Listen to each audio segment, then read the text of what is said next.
మా బుడ్డోళ్ళు పుట్టి 5 డేస్ అయిపోతుంది. ఎంత క్యూట్ ఉన్నాయో కదా! వాళ్ళ అమ్మ అయితే వాటిల్ని అస్సలు వదలట్లేదు. అండ్ అలాగే ఫీమేల్ పప్పీసా? మేల్ పప్పీసా? అని అడుగుతున్నారు. ఇవి 2 మెయిల్ పప్పీసే. సో, మాకిస్తారా అని కూడా అడుగుతున్నారు. ఈసారైతే నేను ఎవరికీ ఇవ్వడం లేదు. నా ఫ్రెండ్స్‌కే ఇస్తున్నాను. ఆల్రెడీ వాళ్ళకి చెప్పేసాను తీసుకెళ్ళమని. అండ్ 45 డేస్ వచ్చాక ఇద్దామని అనుకుంటున్నా. అసలు పింకీ నాకెలా తెలుసంటే, నేను రోజు కాలేజ్‌కెళ్ళినప్పుడు షాప్ దగ్గర బిస్కెట్స్ ఏసేదాన్ని.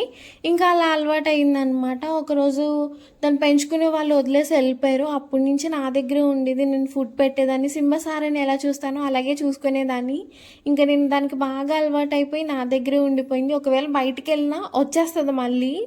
సో, పింకీ 3 టైమ్స్ బేబీస్‌ని పెట్టింది. 3 టైమ్స్ కష్టం కదా! నేను అన్ని డాగ్స్‌ని పెంచలేను కదా! అందుకు నా ఫ్రెండ్స్‌కి, ఇన్‌స్టాగ్రామ్‌లో ఫాలోవర్స్‌కి ఇచ్చాను. వాళ్ళు చూసుకుంటున్నారు. నాకు అప్పుడప్పుడు పిక్స్ కూడా పెడతారు. సో, డీమార్ట్‌లో సాక్స్ కొన్నామనమాట. అవి కట్ చేసి పింకీ బేబీస్‌కేసాం. క్యూట్ ఉన్నాయి కదా! సో, పింకీకైతే అస్సలు నచ్చలేదంట.